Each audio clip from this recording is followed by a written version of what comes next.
الرجال قوامون على النساء بما فضل الله بعضهم على بعض وبما أنفقوا من أموالهم فالصالحات قانتات حافظات للغيب بما حفظ الله واللاتي تخافون نشوزهن فعظوهن واهجروهن في المضاجع واضربوهن فإن أطعنكم فلا تبغوا عليهن سبيلا إن الله كان عليا كبيرا۔ سورہ نساء کے آغاز سے اللہ تبارک و تعالی خاندانی زندگی سے متعلق اہم احکام بیان فرما رہے ہیں۔ اسی ذیل میں میراث کے وقت احکام کا بھی ذکر آیا تھا، اور یہ بات بھی پیچھے آئی تھی کہ عورتوں کی میراث جبکہ وہ اسبا ہوں تو اس وقت جو ان کی میراث آدھی رکھی گئی ہے مرد کے مقابلے میں، اس کے اوپر ایک اشکال پیدا ہوتا تھا کہ کیوں کم رکھی گئی۔ تو اس اشکال کا جواب دینا بھی مقصود ہے، اور پھر خاندانی زندگی کا ایک اہم بنیادی اصول بھی بیان کرنا مقصود ہے۔ چنانچہ ان آیات میں وہ بنیادی اصول بیان فرمایا گیا ہے۔ آیات کا ترجمہ یہ ہے، الرجال قوامون علی النساء، مرد عورتوں کے نگراں ہیں، بما فضل اللہ بعضهم علی بعض،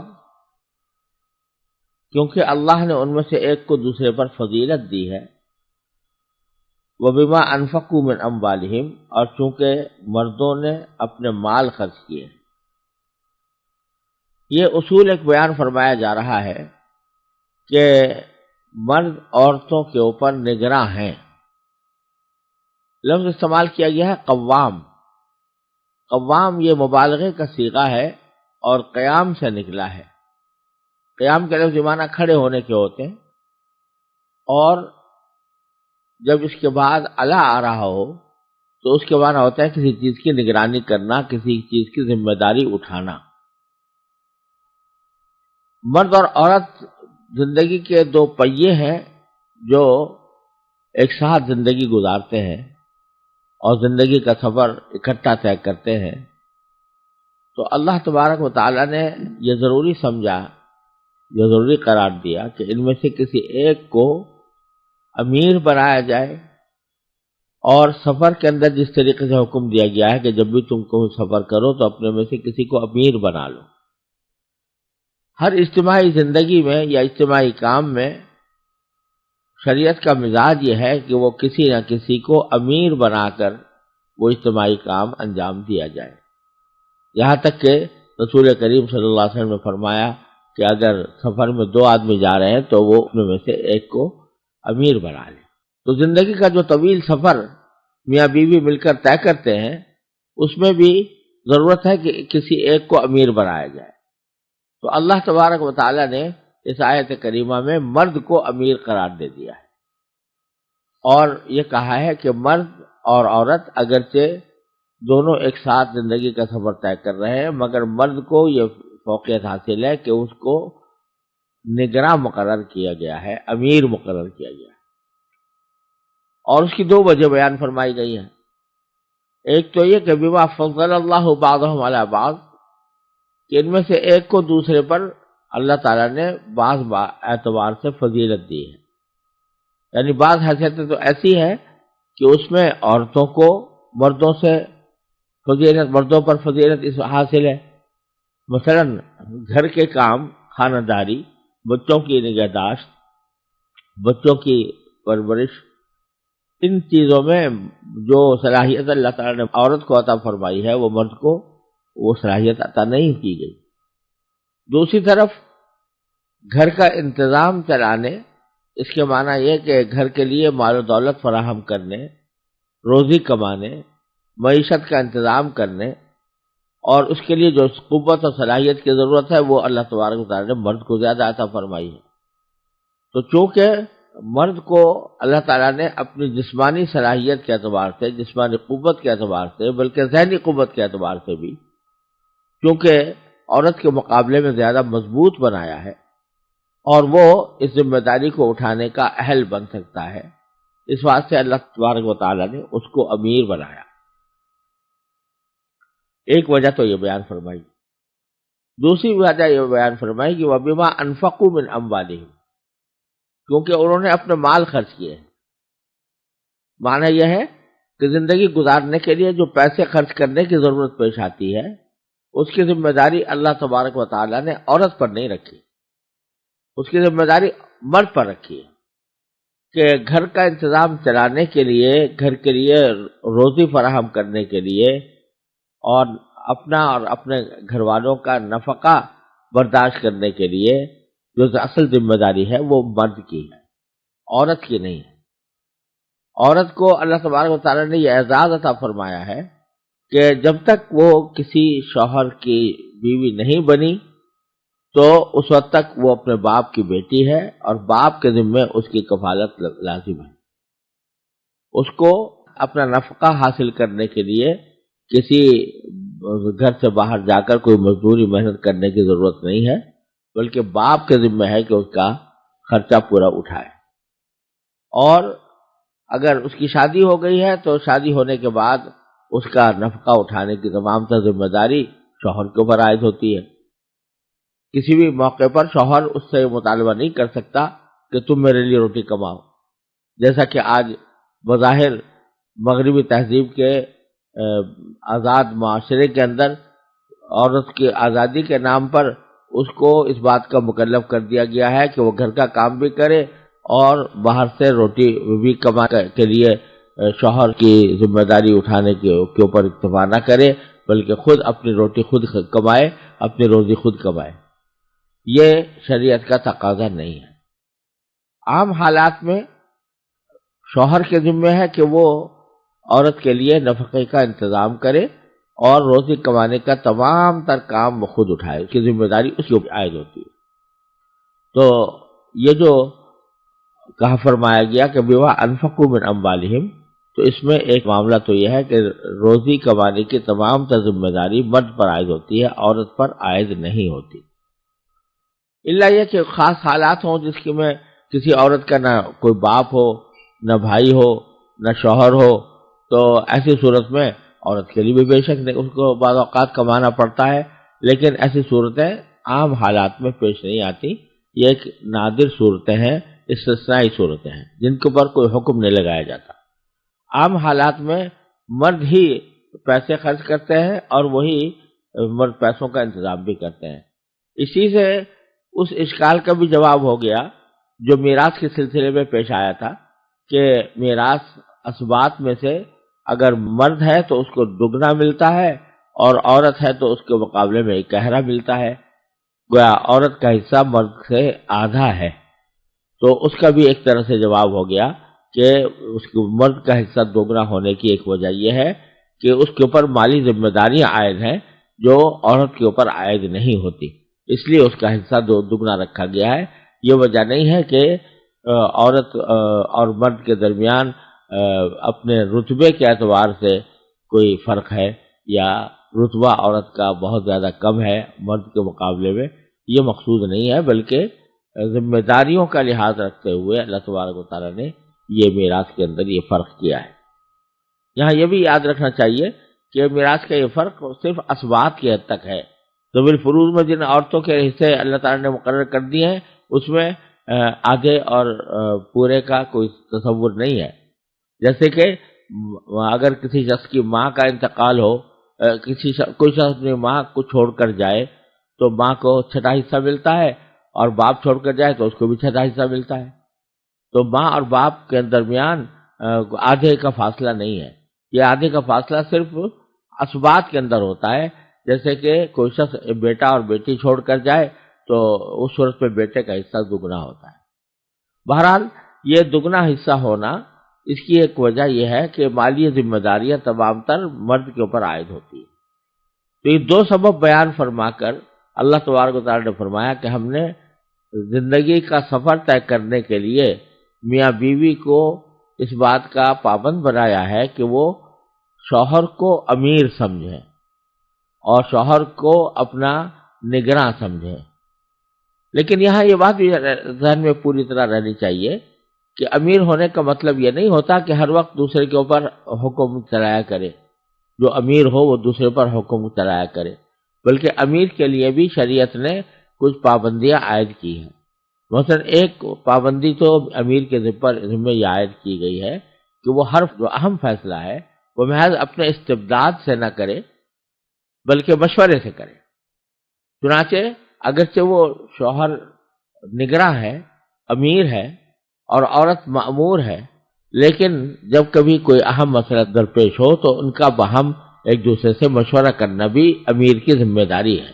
جیسے کہ قرآن کریم میں فرمایا ان تراض منہما و تشاور، کہ جب کسی بچے کا دودھ چھڑانے کا معاملہ پیش آئے تو اس صورت میں وہ آپس میں مشورہ کریں، شوہر اور بیوی مشورہ کریں، اس کی ہدایت دی گئی ہے. دوسرے، حاکم ہونے کے معنی یا امیر ہونے کے معنی یہ نہیں ہے کہ بس حکمی چلایا کرے اور اپنے آپ کو کوئی تکبر کے ساتھ بڑا سمجھے اور عورت کو اپنے مقابلے میں حقیر سمجھے. ایسا نہیں ہے، بلکہ قرآن کریم میں دوسری جگہ خود فرمایا ہے کہ در حقیقت ہم نے شوہر اور بیوی کا جو رشتہ رکھا ہے تو اس کے لیے لفظ قرآن کریم میں استعمال کیا جعل بینکم مودۃ و رحمہ، کہ اللہ تبارک و تعالیٰ نے شوہر اور بیوی کے درمیان مودت اور رحمت پیدا کر دی. مودت کا ترجمہ دوستی اور محبت سے کیا جاتا ہے، اور رحمت کا ترجمہ ایک دوسرے کے اوپر رحم کرنے سے کیا جاتا ہے. یعنی میاں بیوی کا جو تعلق ہے اس کی جو فطرت ہے وہ مودت اور رحمت کی ہے، یعنی ایک دوستی کا تعلق ہے، محبت کا تعلق ہے اور ایک دوسرے کے اوپر رحم کرنے کا تعلق ہے. تو اصل تعلق تو یہ ہے، لیکن ایک انتظامی ضرورت کے تحت مرد کو امیر بنا دیا گیا ہے. تو اس کے معنی یہ نہیں ہے کہ وہ امیر بن کر وہ دوستی کا تعلق چھوڑ دے، دوستی کے تعلق کو چھوڑ کر اور وہ ایک آمیر بن کر عورت کے اوپر مسلط رہے، یہ مراد نہیں ہے. بلکہ مراد یہ ہے کہ وہ دوستی کا تعلق برقرار رکھتے ہوئے باہمی مشورے سے بالآخر آخری فیصلہ شوہر کا ہوگا اور آخری فیصلہ شوہر ہی کا تسلیم کیا جائے گا. اور اسی بات کی طرف قرآن کریم نے سورہ بقرہ میں بھی اشارہ فرمایا ہے جو پہلے گزر چکا ہے کہ وَلَهُنَّ مِثْلُ الَّذِي عَلَيْهِنَّ بِالْمَعْرُوفِ، یعنی جتنے حقوق مرد کے عورت پر ہے ویسے ہی اسی قسم کے حقوق عورت کے مرد پر بھی ہے. لیکن ساتھ میں وَلِلرِّجَالِ عَلَيْهِنَّ الدَّرَجَةُ، شوہروں کو ان کے اوپر ایک درجہ فوقیت حاصل ہے. وہ فوقیت، اس فوقیت کا بیان یہاں پر بحیثیت امیر کیا گیا ہے. لہذا اس کا یہ مطلب سمجھنا بالکل غلط ہے کہ وہ کوئی آمرانہ انداز میں بیوی کے ساتھ پیش آئے، بلکہ ایک دوستانہ امیر ہے. دوستانہ امیر ہے، محبت اور رحمت کے ساتھ تعلق رکھتے ہوئے جب کبھی اول تو مشورہ کیا جائے، اور اگر مشورے میں اختلاف ہو جائے تو اس صورت میں فیصلہ شوہر کا معتبر ہوگا گھر کے خاندانی اہم معاملات میں. یہ مقصود ہے الرجال قوامون علی النساء.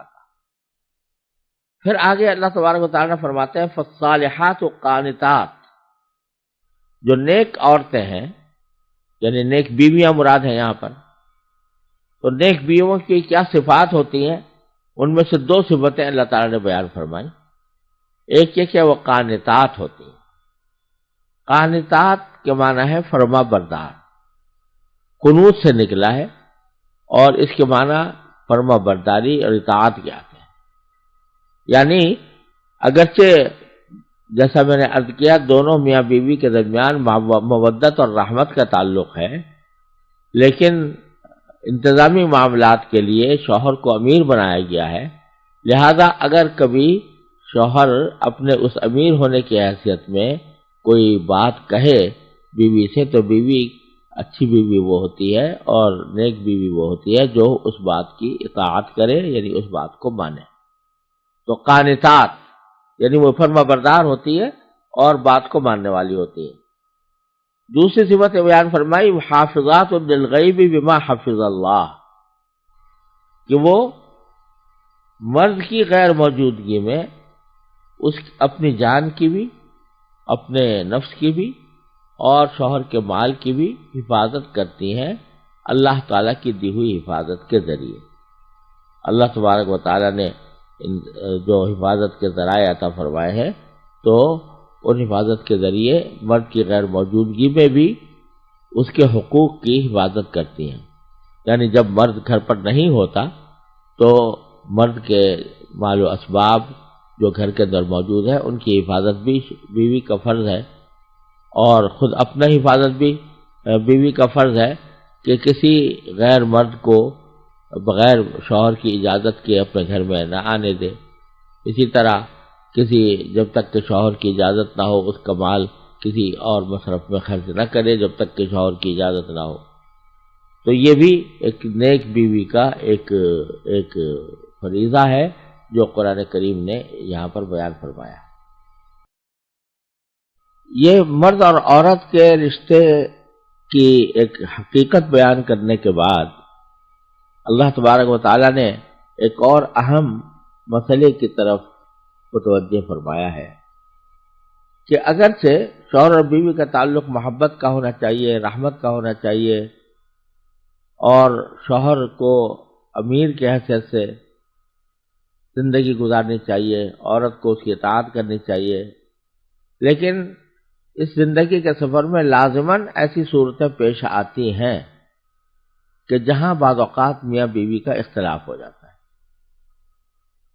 اس اختلاف کی نوعیتیں دو قسم کی ہوتی ہیں۔ ایک تو کبھی معمولی اختلاف پیش آ گیا، شوہر کو بیوی سے کوئی ناگواری پیش آ گئی، بیوی کو شوہر سے ناگواری پیش آ گئی، اور معمولی معاملات کے اندر اختلاف پیدا ہو گیا، تو اس میں تو قرآن کریم نے پیچھے حکم یہ دیا ہے کہ فَإِن كَرِهْتُمُوهُنَّ فَعَسَىٰ أَن يَجْعَلَ اللَّهُ فِيهِ خَيْرًا كَثِيرًا۔ مردوں کو یہ فرمایا کہ اگر تمہیں کوئی اپنی بیوی کی کوئی بات ناپسند ہے تو یہ عین ممکن ہے کہ جس چیز کو تم ناپسند کرتے ہو اللہ تعالیٰ نے اسی میں بھلائی رکھی ہوئی ہو، جس کا حاصل یہ ہے کہ معمولی ناگواری کو برداشت کر لینا چاہیے اور اس کی وجہ سے کوئی آپس میں پھوٹ ڈالنے کا راستہ اختیار نہیں کرنا چاہیے۔ لیکن بعض اوقات اختلاف کی نوعیت ایسی ہوتی ہے کہ جس میں عورت مرد کے خلاف بغاوت پر آمادہ ہو جائے، تو ان کی تفصیل یہاں پر اس آیت کے دوسرے حصے میں بیان فرمائی گئی ہے۔ فرمایا کہ واللاتی تخافون نشوزہن فعظوہن، اور جن عورتوں سے تمہیں سرکشی کا اندیشہ ہو تو پہلے انہیں سمجھاؤ، اور اگر اس سے کام نہ چلے تو انہیں خوابگاہوں میں تنہا چھوڑ دو، اور اس سے بھی اصلاح نہ ہو تو انہیں مار سکتے ہو، پھر اگر وہ تمہاری بات مان لیں تو ان کے خلاف کارروائی کا کوئی راستہ تلاش نہ کرو۔ اور یاد رکھو کہ اللہ تبارک و تعالی سب کے اوپر اور سب سے بڑا ہے، ان اللہ کان علیا کبیرا۔ اس میں پہلی بات یہ سمجھنے کی ہے کہ لفظ استعمال کیا قرآن کریم نے نشوز کا، کہ اگر بیویوں سے تمہیں نشوز کا اندیشہ ہو۔ نشوز معمولی قسم کی کسی غلطی کو نہیں کہتے، کسی سے کوئی معمولی غلطی سرزد ہو گئی تو اس کو نشوز نہیں کہا جاتا۔ نشوز کے معنی ہے سر ابھارنا، لفظی معنی یہ ہے ایک طرح سے بغاوت کرنا، یعنی ایسی سرکشی کہ جو بغاوت کی حد تک پہنچتی ہو۔ اگر بیوی سے اس بات کا اندیشہ ہو کہ وہ ایسی سرکشی اختیار کرے گی جو بغاوت تک پہنچنے والی ہے،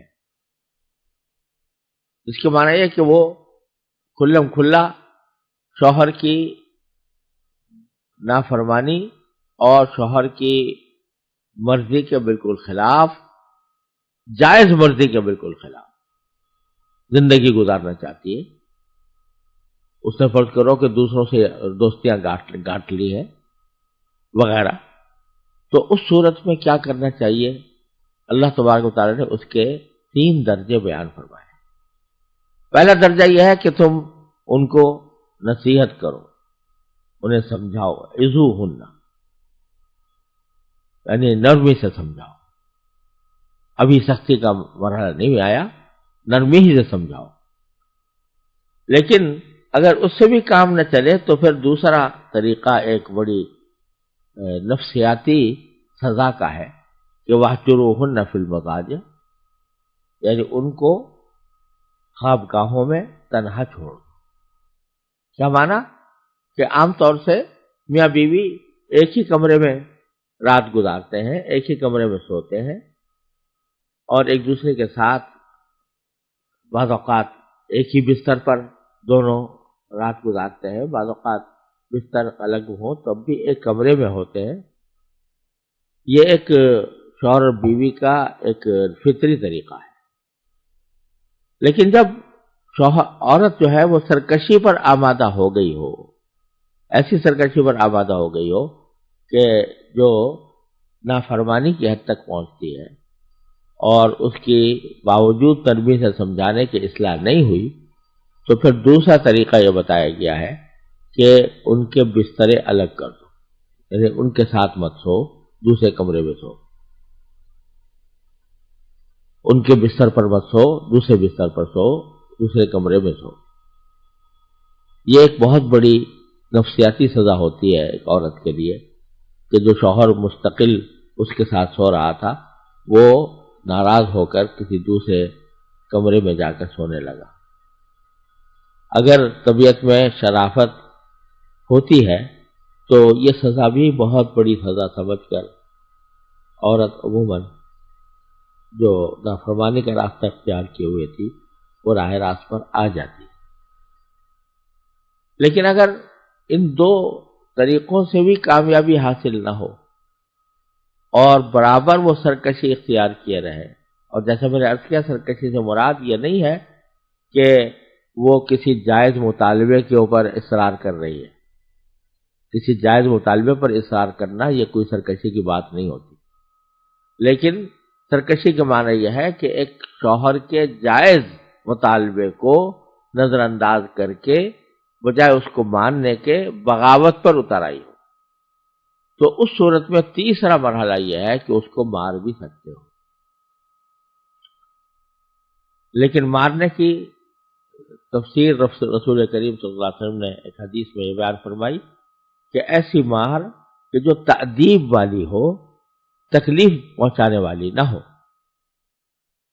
تکلیف پہنچانے والی مار نہیں، تأدیب والی مار. تأدیب کا معنی یہ ہے کسی کو ادب سکھانا. ادب سکھانے والی مار ہو، اس کو تعذیب والی نہ ہو، تکلیف دینے والی نہ ہو. بعض روایتوں میں اس کا یہ بیان بھی آیا ہے کہ اس کا ایسی ہو کہ جس کا کوئی نشان نہ پڑے، اور چہرے پر مارنا تو بالکل ہی ناجائز قرار دیا گیا ہے. یہ جو مارنے کی اجازت دی گئی ہے یہ بالکل ایک انتہائی صورت ہے، ایک ایسی ایکسٹریم صورت ہے کہ جس کے اندر اصلاح کا کوئی اور راستہ برقرار نہ رہا ہو، تب بھی ان حدود و قیود کے ساتھ اجازت دی گئی ہے.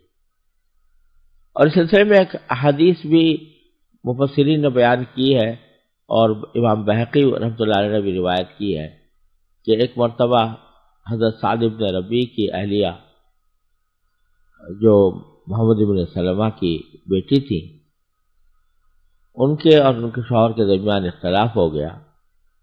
تو اس میں ان شوہر نے یعنی سعد بن ربیع نے اپنی اہلیہ کو تماچا مار دیا. یہ جو اہلیہ تھیں یہ نبی کریم صلی اللہ علیہ وسلم کے پاس حاضر ہوئیں اور شکایت کی کہ میرے شوہر نے مجھے تماچا مارا ہے. تو رسول کریم صلی اللہ علیہ وسلم نے شروع میں اہلیہ سے کہا کہ چونکہ انہوں نے تمہیں تکلیف پہنچائی ہے لہذا شریعت کے حکم کے مطابق تم بھی اتنی ہی تکلیف ان کو پہنچا سکتی ہو، قصاص لے سکتی ہو. لہذا اس کے معنی یہ ہے کہ انہوں نے تمہیں تماچا مارا تھا تو تم بھی تماچا مار سکتی ہو. یہ شروع میں آپ نے یہ حکم دیا، لیکن فرمایا کہ میں اللہ تعالیٰ کی طرف سے وحی کا انتظار کرتا ہوں.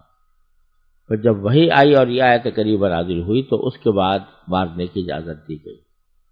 اجازت بے شک دی گئی اور ان حالات میں دی گئی اور ان حدود و قیود کے ساتھ دی گئی، لیکن ساتھ ہی رسول کریم صلی اللہ علیہ وسلم کی ایسی احادیث بہت زیادہ ہیں جن میں مارنے کی آپ نے مذمت بیان فرمائی۔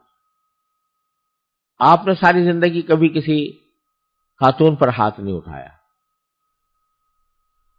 اور آپ کو ناگواریاں بھی پیش آئیں بعض مرتبہ ازواج مطہرات سے۔ یہاں تک بھی ہوا کہ ایک مرتبہ آپ نے 1 مہینے تک ازواج مطہرات کے پاس نہ جانے کی قسم بھی کھا لی تھی، لیکن کبھی مارنے کی نوبت نہیں آئی۔ اسی طرح آپ نے احادیث میں مارنے کی مذمت بیان فرمائی۔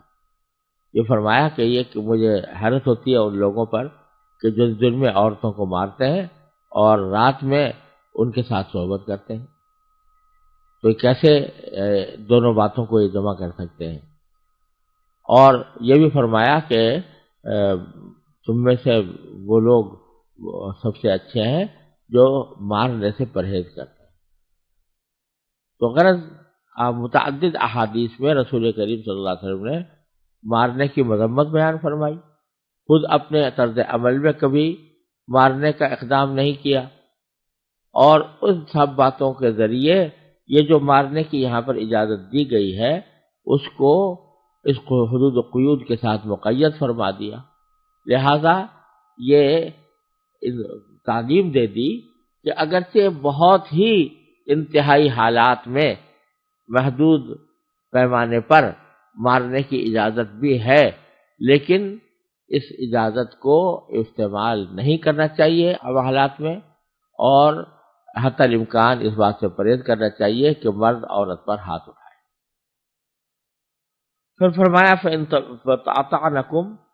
اگر وہ تمہاری بات مان لیں فَلَا تَبْغُوا عَلَيْهِنَّ سَبِيلًا، تو پھر ان کے خلاف کارروائی کا کوئی راستہ تلاش نہ کرنا، بلکہ ان اللہ کان علیٰ کبیرہ، یہ سمجھ رکھنا کہ اللہ تبارک و تعالیٰ سب کے اوپر اور سب سے بڑا ہے۔